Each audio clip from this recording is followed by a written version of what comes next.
and welcome back to my channel.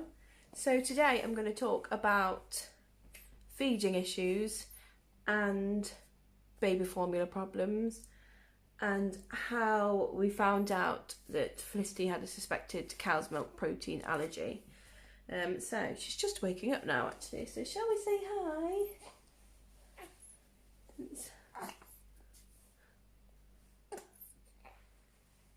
Do we say hi? So she's just filled her nappy, so I'm going to go take a little break. And we're going to change you. Is it bad that these are the 5th bottles I've tried? And these were originally the first ones I actually bought. So nightmare. So yes, now she's changed and we're just having a feed, even though she just wants to stare at the camera. So yes, feeding issues. So from birth, my plan was to exclusively breastfeed Felicity. However, because of how small she was, and now we've realised she is both lip-tied and tongue-tied, she could never latch, so we had to use a nipple shield. So we were using a nipple shield and topping up with formula throughout, but mainly she was 95% breastfed. It was just a bit of a faff really with the nipple shield. It was constantly sterilising them. It's just not as easy as just putting your child on your breast and them latching on. So after 3 weeks, I decided that I was going to move on to just formula fed. I was exclusively pumping from the start of 3 weeks and feeding that to her alongside being formula fed, and then kind of weaning her into it that way. It was a lot easier for us. Oh.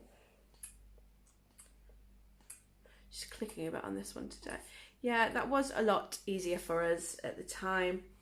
So she was on SMA Pro from birth, and yes, we started to transition her over to be more formula fed than breastfed, and that's when the issue started with that.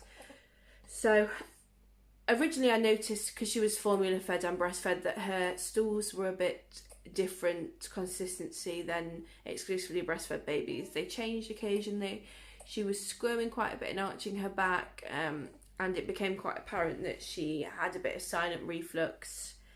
Also because her stomach was so undeveloped, hence why we were induced early.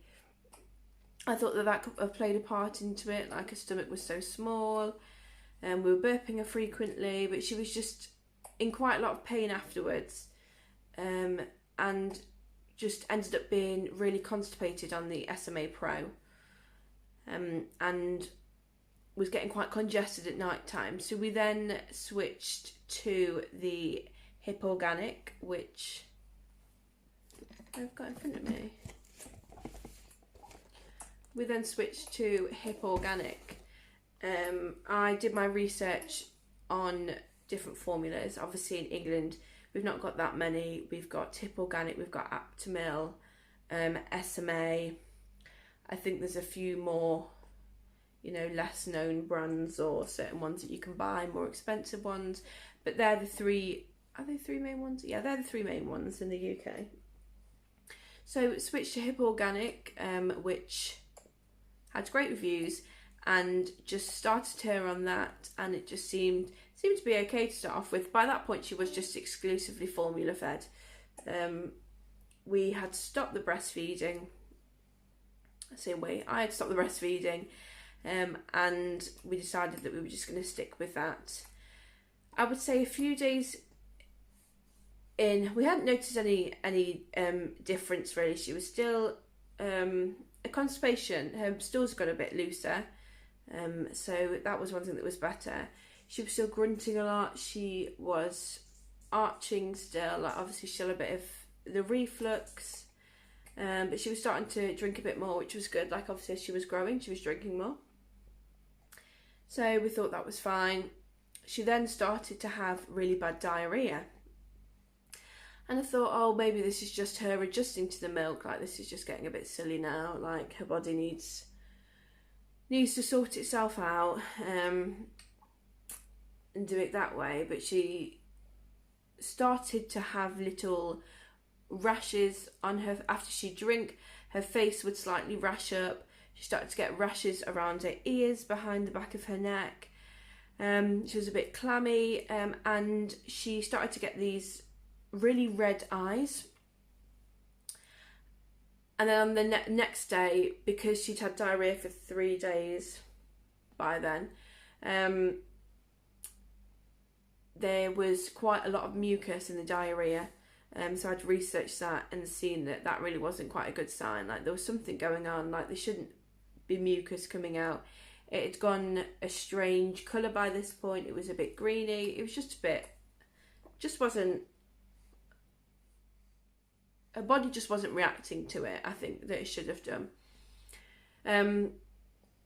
So I spoke to 111. I spoke to a doctor on the phone who said that she thinks there was a chance that she could be cow's milk protein allergy, or she could be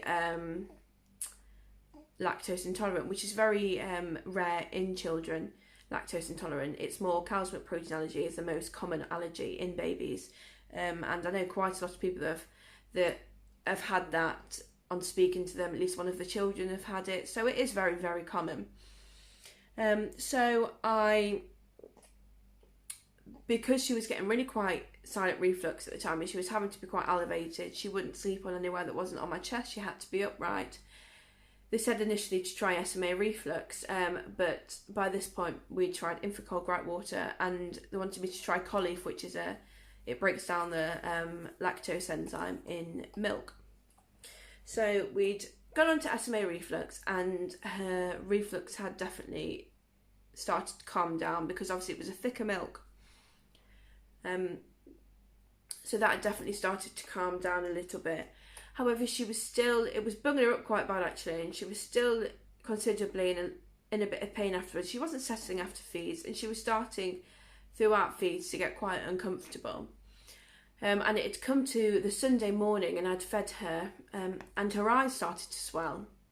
And that was quite scary, like both of her eyelids were really quite swollen. So I rang 111 again, who sent me to an emergency doctor, who initially thought that she should try a different formula. And I think by this point you know if there's an issue with what they're eating, don't you? She wants a little bit. Yeah, by this point you know if there's an issue, don't you? Like, oh, I've got a muslin in here. Use your little bib. Are you trumping? She's got such a trumpy bum. Oh, let's put you up. Let's put you up. Oh, you're untucked. By this point, you know if there's a little issue, don't you? So, yes, so my best friend's child has a cow's milk protein allergy, and she had a box of Neocate.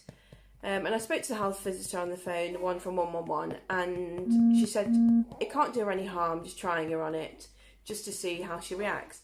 So we gave her the Neocate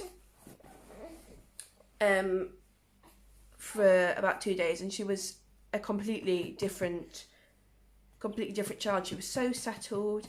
Most of the grunting had stopped. Her congestion from overnight, she woke up the next morning and she wasn't congested. And I thought, this is it must be something like this. This is got to, I can't even speak. And we thought, yeah, this must be part of the issue. Like, she must be really sensitive to something that's in these formulas. So basically, I took her to the doctors I didn't take her to the doctors because we had a telephone appointment with the doctor because of everything that's going on. And explained everything that had happened. Obviously, just seeing the pictures, obviously the issue with her poos and everything going on. All of her symptoms with the congestion, with the grunting and the arching, mucousy diarrhea. And she goes, no, I do think that it's a cow's milk protein allergy, but we're going to have to follow the guidelines, and we're going to have to start you with the Nutramigen. So the difference being that Nutramigen is this little pot. This is Nutramigen hypoallergenic formula. This is heavily hydrolyzed, so there are still some milk proteins in the formula, but there are still some milk proteins in the formula, but they're very, very broken down. So if you've got a slight intolerance or sensitivity to it, then your baby should be able to take the Nutramigen and she should be able to be fine on it. So we went on that for a few days and we were noticing that she'd gone back to how she was beforehand, and she wasn't coping well with it. And her rashes start to come back, her eyes start to go a bit red again. And I am well aware that you're meant to give it like 2 weeks on a different formula, but because the doctor suspected it could be quite a severe reaction she was having originally, I thought I'm not going to put my child through being in quite a lot of clear pain. So then we went back to the doctor, who then prescribed, next on the list, SMA alpha-amino. That's an amino acid formula, and it's got no, let me read what it says on here,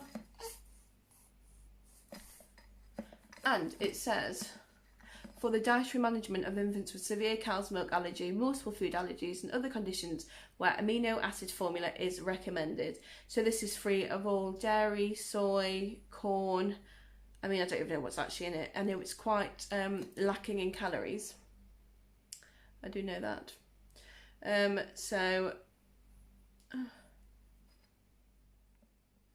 Yeah, she's very chilled now. So that is free of all of that, and we started on that and the issues has gone away again. So that is one good thing that's come out of it, is we found a milk that tastes the nicest out of the amino acids, because they don't taste very nice, and all of the problems that she was having with it have definitely kind of alleviated. However, the issue with the amino acid formula is they're extremely thin, and with babies with reflux, she's trumping. She usually fills a nappy again after she's eaten. With babies with reflux, they usually don't cope very well with thin formulas, either silent or normal. So we had Carabal. Carabal is a thickener that you can buy on Amazon. It's the first line of... Yeah.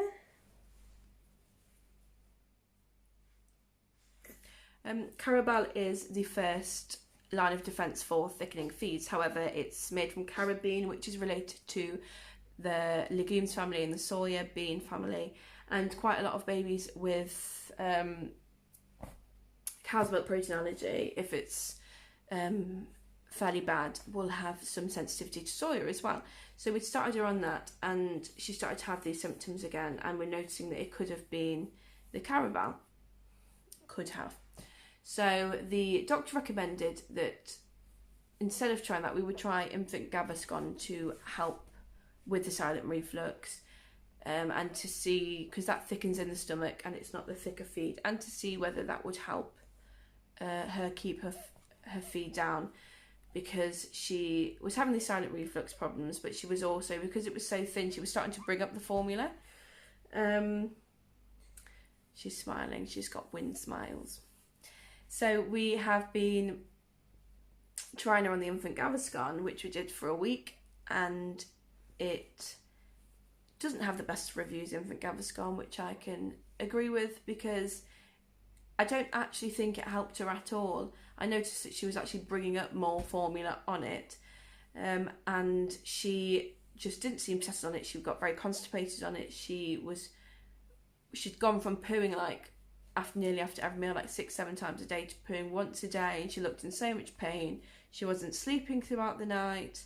She'd wake every 2 hours. It just wasn't good. So we brought her off that, and we're now retrying the Carabal to see if she's actually having a reaction to it. within the first 24 hours, she's had loads and loads of diarrhea nappies, like watery diarrhea nappies, but it's an okay colour. So we're just hoping it's a gut adjusting to it, and we're going to try it for a few days. She is slightly reacting to it. However, we want to see whether it is just that or it's just her guts getting used to it, and if her poos are going to stabilise, because she's much more settled on the Carabel with a thicker formula. Yes. And then, if not, the next line of defence is omeprazole. So ideally, I want to try and keep as many drugs out of her system. But if it's going to help her, then it's going to help her. Yeah. And you're trying to poo. So that's where we've got to at the moment. I'm very thankful because my best friend's child has this allergy, and I think we managed to catch it so early on because of her experience with it and how amazing my doctors are. A lot of doctors want to go through many different tests and weeks of trying different formulas before they admit that it is that allergy, and by that point it takes a long time for their gut to heal from it, and it can take weeks to have an effect. And having a crying, painful, colicky baby for a while, it's not nice to have, and what you want to do is help them, essentially. And yeah. And also, there is a support group on Facebook, a CMPA, Silent Reflux support group, which have been amazing. There is thousands and thousands, and I think it's like 70,000 or something, people on there, mothers with different experiences about their children's dietary needs and little tips and tricks to look at. I would definitely have a look at all the signs and symptoms. Usually they have to fit into it usually has to affect two of the different systems in the body, so either their digestion, their breathing, their skin. Unfortunately, with her, quite a lot of them were affected. But we're just waiting now to be, with the current situation that's going on, we're just waiting to see the dietitian. Are you trying to poo again? Let's have a good wind. So, I'm going to go wind my child and help her poo, and that's where we're at. So thank you for watching. Obviously this is just my experience of what I've noticed. I would definitely recommend joining that group if you've got any worries about your own child's dietary problems. And it's definitely something to try and combat at a very young age, just because they can start weaning early on, or there's maybe tests where they could not have the allergy. She could not have the allergy. It could be something completely different. However, with trial and error, what's helping your child.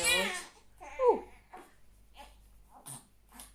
So, yes, have a good day.